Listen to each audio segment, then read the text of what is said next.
दोस्तों आज के इस वीडियो में हम डिस्कस करेंगे ट्रिपल सी एग्जाम के लिए मोस्ट इंपॉर्टेंट क्वेश्चंस। तो वीडियो लास्ट तक आप जरूर देखिएगा।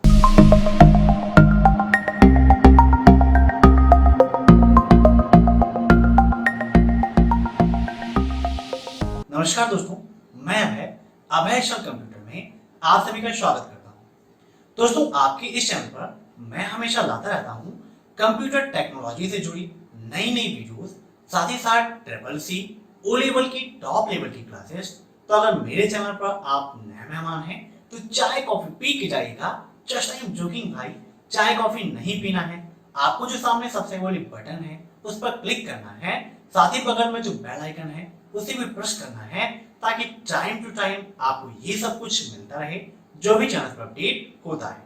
तो टाइम वेस्ट न करते हुए चलिए शुरू करते हैं आज की क्लास। दोस्तों पहला क्वेश्चन है आपका, निम्न में से कौन एक पेन ड्राइव फाइल सिस्टम है, बताइए। आपके ऑप्शंस हैं NTFS, FAT32, EXT या उपयुक्त सभी। पेन ड्राइव फाइल सिस्टम की बात करें तो ये सभी आपके उसी के अंतर्गत आते हैं। तो इसका राइट आंसर होगा ऑप्शन फर्स्ट, उपयुक्त सभी। दोस्तों इन सभी क्वेश्चंस को आप मॉक टेस्ट के रूप में लीजिएगा और कमेंट बॉक्स में आंसर देते रहिएगा। वीडियो के लास्ट में आप जरूर बताइएगा कि आपके कितने क्वेश्चन सही हुए। अब देखते हैं नेक्स्ट क्वेश्चन। निम्न में से कौन सा अनुवादक सोर्स कोड को मशीनी भाषा में बदलता है? काफी इंपॉर्टेंट है, बहुत बार ट्रिपल सी एग्जाम में ये क्वेश्चन पूछा भी गया है कि अनुवादक कौन सा ऐसा है जो सोर्स कोड को मशीनी भाषा में कन्वर्ट करता है। कभी पूछता है कि मशीनी भाषा को सोर्स कोड में, और कभी पूछता है सोर्स कोड को मशीनी भाषा में। तो यहाँ पर आपके ऑप्शंस दिए गए हैं। तो इंटरप्रेटर और कंपाइलर, इन दोनों का काम होता है सोर्स कोड को मशीनी भाषा में बदलना। तो राइट आंसर क्या होगा? A एंड B दोनों। ठीक है, अब नेक्स्ट। लिब्रे ऑफिस कैल्क में किसी कॉलम को किसके द्वारा फिक्स किया जाता है ताकि वह अपने स्थान से इधर उधर ना हो? यहाँ पर थोड़ा सा मिस्टेक हो गई है, जैसे यहाँ पर ये इधर उधर हो गया है। तो ध्यान से आप सुन लीजिए, लिब्रे ऑफिस कैल्क में कॉलम को किसके द्वारा फिक्स किया जाता है ताकि वह अपने स्थान से इधर उधर ना हो। जैसे आपने स्टैचू देखे होंगे, उसे जिस जगह पर फिक्स कर दिया जाता है वह उसी जगह पर फिक्स रहता है। तो यहाँ पर बात हो रही है कॉलम की, तो इसका राइट आंसर होगा फ्रीज कॉलम्स। आपके लिब्रे ऑफिस कैल्क में फ्रीज कॉलम्स, फ्रीज रो, ये ऑप्शन दिए गए हैं जिसके द्वारा रो और कॉलम को आप फिक्स कर सकते हो। ठीक है, तो राइट आंसर क्या होगा? Freeze column. अब नेक्स्ट, निम्न में से कौन IM का उदाहरण है? दोस्तों IM की बात हो रही है। IM का फुल फॉर्म भी ट्रिपल सी एग्जाम में बहुत ज्यादा पूछा जाता है। तो IM का फुल फॉर्म क्या होता है? Instant messaging. क्या होता है? Instant messaging. और IM के अंतर्गत वो सभी ऐप्स आते हैं, वो सभी आपके सोशल नेटवर्किंग साइट्स आती हैं जिनके द्वारा आप चैटिंग करते हो, मीन्स आपस में संवाद स्थापित करते हैं। जैसे यहाँ पर दिया गया है इंस्टाग्राम, व्हाट्सएप या उपयुक्त सभी या फेसबुक। देखिए दोस्तों, फेसबुक के द्वारा आप चैटिंग नहीं करते हो। चैटिंग करने के लिए हम उपयोग करते हैं फेसबुक मैसेंजर, लेकिन इंस्टाग्राम के द्वारा भी चैटिंग हो जाती है और व्हाट्सएप के द्वारा भी आप सभी चैटिंग करते हैं। तो राइट आंसर क्या होगा इसका? यहाँ पर उपयुक्त सभी हम नहीं लगा सकते हैं, तो इसलिए यहाँ पर हम इसे फेसबुक मैसेंजर कर देते हैं ताकि हमें ऑप्शन चेंज ना करने पड़े। ठीक है, तो राइट आंसर क्या होगा? उपयुक्त सभी। लेकिन अगर एग्जाम में सिर्फ फेसबुक दिया रहेगा तो वो आपका राइट नहीं होगा, ये आप याद रखिएगा। अब नेक्स्ट, माइक्रोसॉफ्ट विंडोज 10 के साथ मिलने वाला ब्राउजर एज है। दोस्तों जब आप माइक्रोसॉफ्ट का यूज करते हैं तो पहले आप यूज करते थे, तो माइक्रोसॉफ्ट विंडो के साथ में हमें जो ब्राउजर मिलता था वह था इंटरनेट एक्सप्लोरर। कौन सा था? Internet explorer. याद रखिएगा, काफी इंपॉर्टेंट है। बहुत बार ट्रिपल सी एग्जाम में पूछा भी जाता है कि विंडो के साथ में कौन सा web browser free of cost मिलता है। तो कौन सा मिलता है? इंटरनेट एक्सप्लोरर, जिसे ना ही हमें डाउनलोड करने की आवश्यकता होती है और ना ही हमें इसे अलग से इंस्टॉल करना पड़ता है। लेकिन अगर आप विंडो 10 का उपयोग कर रहे हैं, विंडो 10 क्या है? हमारी लेटेस्ट विंडो है। एक क्वेश्चन ये भी ट्रिपल सी में पूछा जाता है कि विंडोज की लेटेस्ट कौन सी है या विंडो का लेटेस्ट संस्करण कौन सा है, तो विंडो 10 ही है। और विंडो 10 के साथ में हमें मिलता है माइक्रोसॉफ्ट एज। कौन सा मिलता है? माइक्रोसॉफ्ट एज मिलता है। तो यहाँ पर ट्रू एंड फॉल्स में पूछा गया था, तो ये बिल्कुल आपका राइट है। ठीक है, ट्रू एंड फॉल्स के काफी क्वेश्चंस ट्रिपल सी एग्जाम में पूछ जाते हैं।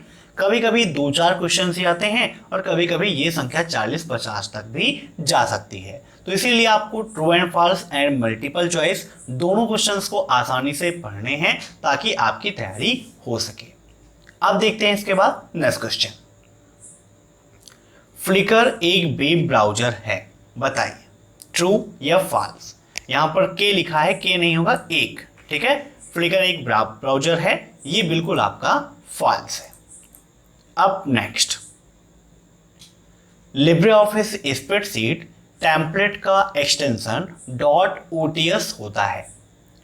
लिब्रे ऑफिस स्प्रेडशीट का मतलब क्या हो गया? कैल्क। ठीक है, याद रखिएगा कैल्क, राइटर और इम्प्रेस के बारे में। लिब्रे ऑफिस राइटर का एक्सटेंशन क्या होता है? एग्जाम में काफी पूछा जाता है, कैल्क का एक्सटेंशन और इम्प्रेस का एक्सटेंशन। ठीक है दोस्तों, जब बात होगी लिब्रे ऑफिस राइटर की तो उसका एक्सटेंशन होता है .odt। क्या होता है? .odt। कैल्क की बात होगी तो .ods। ऐसे ही अगर इम्प्रेस की बात करें तो .odp। ठीक है, ये तीनों के एक्सटेंशंस होते हैं और यहां पर पूछा गया है टेम्पलेट का, तो ये भी बिल्कुल आपका सही है। तो राइट आंसर क्या होगा? ट्रू। अब नेक्स्ट, आधार सीडिंग की स्थिति जानने के लिए किस सेवा का उपयोग किया जाता है? ये क्वेश्चन भी काफी इंपॉर्टेंट है, फटाफट आंसर दीजिए। दोस्तों, आधार सीडिंग की स्थिति जानने के लिए हम उपयोग करते हैं QSAM। ठीक है, query service on Aadhaar mapper. ऐसे ही USSD का फुल फॉर्म क्या होता है? ये भी आपके एग्जाम में काफी पूछा जाता है। IMPS का फुल फॉर्म, IMPS की टाइमिंग और कितना अमाउंट कर सकते हैं, ऐसे क्वेश्चंस भी ट्रिपल सी एग्जाम में काफी पूछ जाते हैं। तो USSD का फुल फॉर्म क्या होता है? Unstructured supplementary service data. Note कर लीजिएगा, काफी इंपॉर्टेंट है, अनस्ट्रक्चर्ड सप्लीमेंट्री सर्विस डाटा। ऐसे ही IMPS का फुल फॉर्म पूछता है तो इमीडिएट पेमेंट सर्विस होता है इसका फुल फॉर्म। क्या होता है? Immediate payment service. नोट कर लीजिएगा। IMPS की टाइमिंग क्या है? ये क्वेश्चन भी एग्जाम में काफी पूछा जाता है। तो IMPS की टाइमिंग है 24 आवर्स। ठीक है, मीन्स आप 24 आवर्स कभी भी इसका उपयोग कर सकते हैं, चाहे रात्रि में 12 बजे, 2 बजे, 4 बजे, कभी भी आप करें, तुरंत इसके द्वारा की गई पेमेंट अपडेट हो जाती है। जबकि अगर आप RTGS का उपयोग करते हैं तो उसमें क्या है कि पेमेंट्स आपकी तुरंत अपडेट नहीं होती है, जो आपका वर्किंग टाइम है उसी में वो अपडेट होती है। ठीक है, अब इसके बाद देखते हैं नेक्स्ट क्वेश्चन। इंटरनेट एक्सप्लोरर में किस प्रोग्रामिंग भाषा का प्रयोग किया गया? इंटरनेट एक्सप्लोरर है क्या?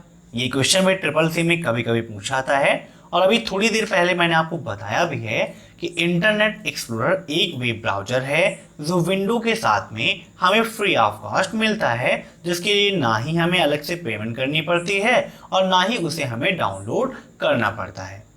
दोस्तों, इंटरनेट एक्सप्लोरर को बनाने के लिए यूज किया गया था C++ का। ठीक है, जैसे यहाँ पर C लैंग्वेज है, C++, जावा, पाइथन, ये सभी लैंग्वेज आपके लिए काफ़ी इंपॉर्टेंट है। दोस्तों, अगर आप कंप्यूटर प्रोग्रामिंग सीखना चाहते हैं तो उसके लिए हमारा दूसरा चैनल है प्रोग्रामिंग ट्यूटोरियल, जिसकी डिस्क्रिप्शन में मैंने लिंक दी है, वहाँ से आप उसे सब्सक्राइब कर लीजिए और HTML, C लैंग्वेज, C++, जावा, पाइथन जो भी आप सीखना चाहते हैं वो सारी अपडेट्स आपको वहाँ पर मिलती रहेगी, तो उसे सब्सक्राइब जरूर करिएगा। अब देखते हैं नेक्स्ट क्वेश्चन।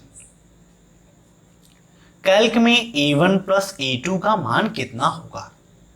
कैल्क से बहुत सारे क्वेश्चंस आते हैं, तो विद प्रैक्टिकल आपको दिखाते हैं कि कैल्क में A1 + A2 का मान क्या होगा। दोस्तों, लिब्रे ऑफिस कैल्क आपके लिए काफ़ी इंपॉर्टेंट है।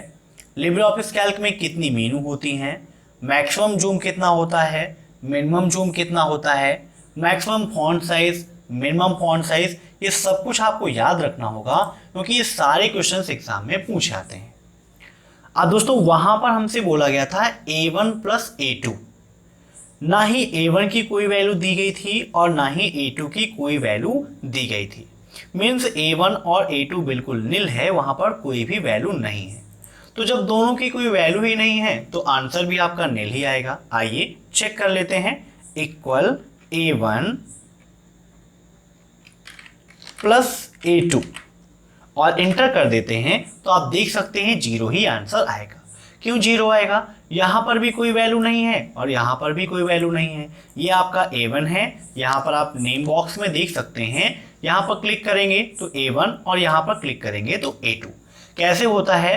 तो आपका जो कॉलम है और रो इन दोनों से मिलकर बनता है एड्रेस। ठीक है, जो A1 A2 है ये होता है किसी सेल का एड्रेस। जैसे यहाँ पर C कॉलम पे मैंने क्लिक किया तो यहाँ पर देखिए C हाईलाइट है और यहाँ पर 4 हाईलाइट है, तो क्या हो गया ये C4। ठीक है, यहाँ पर आप देख सकते हैं C और 4। ऐसे ही किसी अदर में रखते हैं तो यहाँ आप देख सकते हैं D हाईलाइट है और इधर 3 हाईलाइट है, तो क्या नेम हो गया इसका? D3। ठीक है, समझ में आया? तो यहाँ पर A1 प्लस A2 का मान कितना होगा? 0 होगा। अब देखते हैं इसके बाद next question. MIME stand for, MIME का फुल फॉर्म क्या होगा बताइए। तो इसका राइट आंसर होगा multipurpose internet mail extension. Option first is right. Triple C exam में काफी सारे फुल फॉर्म पूछे जाते हैं, इसीलिए फुल फॉर्म के लिए मैंने अलग से वीडियो बना रखा है जिसमें मोस्ट इंपॉर्टेंट 100+ फुल फॉर्म्स आपको बताए हैं, जिसकी डिस्क्रिप्शन में लिंक दे दूंगा, वहां से आप उसे जरूर देखिएगा। एग्जाम के लिए काफी अच्छा है। अब नेक्स्ट, निम्नलिखित में से किस प्रकार का कनेक्शन टेलीफोन लाइन इंटरनेट से जोड़ने के लिए किसका उपयोग करता है? क्वेश्चंस यहाँ पर लिखने में थोड़ी सी मिस्टेक हो गई है और इसे मैं समझा देता हूँ कि किस प्रकार का कनेक्शन टेलीफोन लाइन को इंटरनेट से जोड़ने के लिए उपयोग किया जाता है। तो इसका राइट आंसर होगा डायल अप। ठीक है, डायल अप कनेक्शन का उपयोग करते हैं टेलीफोन लाइन को इंटरनेट से जोड़ने के लिए। अब नेक्स्ट, लिब्रे ऑफिस का कौन सा फंक्शन किसी भी वैल्यू के पूर्वानुमान में मदद करता है? पूर्वानुमान का मतलब क्या हो गया? पहले से अनुमान लगा दिया जाए। एक उदाहरण के द्वारा आपको समझाते हैं, इसका राइट आंसर बता देते हैं, फिर आपको इसका हम यूज भी समझा देते हैं। तो इसका राइट आंसर होगा गोल सीक। दोस्तों गोल सीक फंक्शन क्या करता है? अगर आपने एक्सेल पढ़ा होगा तो आपको आसानी से पता होगा एक्सेल में गोल सीक फंक्शन का काफी ज्यादा यूज होता है, और नहीं पढ़ा है तो आप हमारे चैनल से एक्सेल भी पढ़ सकते हैं, जिसकी लिंक आपको नीचे मिल जाएगी। दोस्तों जैसे मान लीजिए कोई गाड़ी है, कोई कार आपने ली और उसको आपने फाइनेंस करा दिया, मीन्स हर महीने उस कार के लिए आपको किस्त देना पड़ रहा है। मान लीजिए जो किस्त बनाई गई है वो आपकी 2500 की बनाई गई है कि हर महीने आपको 2500 रुपए देने हैं, लेकिन कंडीशन ये हो रही है कि आप हर महीने सिर्फ 2000 रुपए ही पे कर सकते हैं। मीन्स हम पूर्वानुमान लगाएं कि अगर हम 2000 ही पे करेंगे तो हमारी ये जो फाइनेंशियल वैल्यू होगी, मीन्स जब हम कोई सामान ले रहे हैं उस समय हमें कितनी वैल्यू देनी होगी। तो इसी प्रकार का पूर्वानुमान लगाने के लिए हम गोल सीक फंक्शन का उपयोग करते हैं। ठीक है, अब नेक्स्ट, संदेश या मेल बनाने के लिए हम किस विकल्प पर क्लिक करते हैं बताइए। अगर आपको कोई भी मेल भेजनी है तो उसके लिए आपको किस ऑप्शन पर क्लिक करना होगा? तो इसका राइट आंसर होगा ऑप्शन सेकंड, कंपोज। ठीक है दोस्तों, अगर आपको कोई मेल भेजनी है तो आप कंपोज पर क्लिक करेंगे तो वहां पर आपके सामने कंपोजिशन विंडो ओपन हो जाएगी, जहां पर आपको ऑप्शन मिल जाएगा जिसे आपको ईमेल भेजनी है। आपको सबसे पहले उसका ईमेल एड्रेस लिखना होगा, ऊपर टू का ऑप्शन मिलेगा, वहां पर जिसे भी भेजना है वहां पर आप उसकी ईमेल एड्रेस लिख देंगे। ठीक है, ईमेल एड्रेस के द्वारा ही आप मेल भेज सकते हैं। किसी का नाम लिखकर या किसी का मोबाइल नंबर लिखकर आप ईमेल नहीं सेंड कर सकते हैं। देन आप जो चीज़ सेंड कर रहे हैं, आप सब्जेक्ट ऐड करना चाहते हैं तो ऐड कर दीजिए। सब्जेक्ट ऐड करना चाहिए ताकि जिसके पास भी आप मेल भेज रहे हैं उसे यह पता रहे कि इसने क्या भेजा है। ठीक है, तो ऐसे में ये क्लियर हो जाता है कि जो हमारे पास मेल आई है वो इम्पॉर्टेंट है या फिर नहीं है। देन जो भी आपको मैसेज लिखना है वो आप मैसेज विंडो में लिख सकते हैं और सेंड पर क्लिक कर देंगे तो मेल आपकी सेंड हो जाएगी। तो सेंड पर क्लिक करते हैं तो मेल सेंड होती है। ड्राफ्ट में क्या होता है दोस्तों, मान लीजिए आपने कोई ईमेल तैयार की और उस ईमेल को आप अभी नहीं भेजना चाहते हैं तो उसके लिए ऊपर एक ऑप्शन होता है सेव एंड क्लोज का। तो अगर सेव एंड क्लोज पर आप क्लिक कर देते हैं तो वह मेल आपकी ड्राफ्ट में जाकर सेव हो जाती है। ठीक है, अब देखते हैं नेक्स्ट क्वेश्चन। यदि किसी स्क्वायर को बनाते समय शिफ्ट के साथ ना बनाएं तो प्रतिबिंब कैसा बनेगा? ये क्वेश्चन आपके लिए काफी इंपॉर्टेंट है, ट्रिपल सी एग्जाम में काफी बार पूछा गया है। तो आइए आपको समझाते हैं हम लिब्रे ऑफिस राइटर में कि अगर कोई भी शेप हम ले रहे हैं और उसको शिफ्ट के साथ ना यूज करें तो उसके आकार में क्या चेंजिंग होगी। तो यहाँ पर इंसर्ट का ऑप्शन दिया गया है, इंसर्ट में आपको मिल जाता है शेप। तो यहाँ से कोई भी शेप हम ले लेते हैं, लेकिन यहाँ पर बात हो रही है स्क्वायर की, तो यहाँ से हम स्क्वायर ही ले रहे हैं। अभी हम देखिए बिना शिफ्ट के बना रहे हैं, ठीक है, तो देखिए इसका आकार ऐसे हो रहा है। लेकिन अगर इसको हम शिफ्ट के साथ में बनाएंगे तो हम इसको किधर भी ले जाएं इसके आकार में कोई भी चेंजिंग नहीं होगी। लेकिन अगर शिफ्ट का यूज ना करें तो देखिए क्या अब ये स्क्वायर है, नहीं है। तो शिफ्ट का यूज इसीलिए होता है कि जो प्रतिबिंब हम ले रहे हैं, जो भी हम शेप ले रहे हैं उसका आकार वही रहे। जैसे यहाँ पर हम ले लेते हैं सर्किल, ठीक है, और सर्किल हम यहाँ से अगर ले लेते हैं और इसको बिना शिफ्ट के बनाएं तो ये पूरी तरह से सर्किल नहीं होगा। लेकिन अगर हम शिफ्ट का यूज कर लें तो देखिए ये आपका पूरी तरह से सर्किल होगा, विदाउट शिफ्ट ऐसे। ठीक है, तो इन सभी चीज़ों को आप ध्यान दीजिएगा कि कोई भी फिगर है अगर बिना स्क्वायर के आप बनाते हो, बिना शिफ्ट के आप बनाते हो तो वह उस शेप में नहीं होगा जो शेप आपने सेलेक्ट किया है। तो ये थे आज के वीडियो के कुछ इंपॉर्टेंट क्वेश्चंस। अब कुछ क्वेश्चंस आपके लिए हैं जिनका आपको कमेंट बॉक्स में आंसर देना है। पर डे आप कमेंट बॉक्स में आंसर दिया करिए। एक सप्ताह तक मैंने रखा है कि एक सप्ताह तक अगर आप सभी क्वेश्चंस के आंसर्स को सही देंगे और चैनल को आपने सब्सक्राइब किया है, पर डे आप क्लास अटेंड कर रहे हैं, तो आपको ट्रिपल सी की एक पीडीएफ जो है जिसमें 2000 क्वेश्चंस हैं वो बिल्कुल आपको फ्री ऑफ कास्ट मिलेगी। तो अगर आपने सब्सक्राइब नहीं किया है तो सबसे पहले सब्सक्राइब कर लीजिए, वीडियो को लाइक कर दीजिए और जो क्वेश्चन मैं आपसे पूछूंगा उनका कमेंट बॉक्स में आंसर दे दीजिएगा। दोस्तों इसके अलावा अगर आप कंप्यूटर प्रोग्रामिंग सीखना चाहते हैं तो कंप्यूटर प्रोग्रामिंग के लिए हमारा दूसरा चैनल है प्रोग्रामिंग ट्यूटोरियल, जहां पर कंप्यूटर प्रोग्रामिंग से संबंधित नए नए वीडियोस आपको पर डे मिलते रहते हैं। तो उस चैनल को भी सब्सक्राइब जरूर करिएगा और इस चैनल को भी सब्सक्राइब जरूर करिएगा। दोस्तों मैं आशा करता हूं कि आपको ये वीडियो पसंद आया होगा। अगर आपको वीडियो पसंद आया हो तो वीडियो को लाइक जरूर करिएगा और कमेंट करके अपना सुझाव जरूर दीजिएगा, ताकि आपके सुझाव के अकॉर्डिंग मैं अपनी क्लासेस ऐसे ही आपको प्रोवाइड कराता रहूं। आपका एक लाइक और कमेंट हमें मोटिवेट करता है नए नए वीडियोस को अपलोड करने के लिए। तो please like, share and subscribe. फिर मिलते हैं नेक्स्ट क्लास में, तब तक के लिए बाय बाय।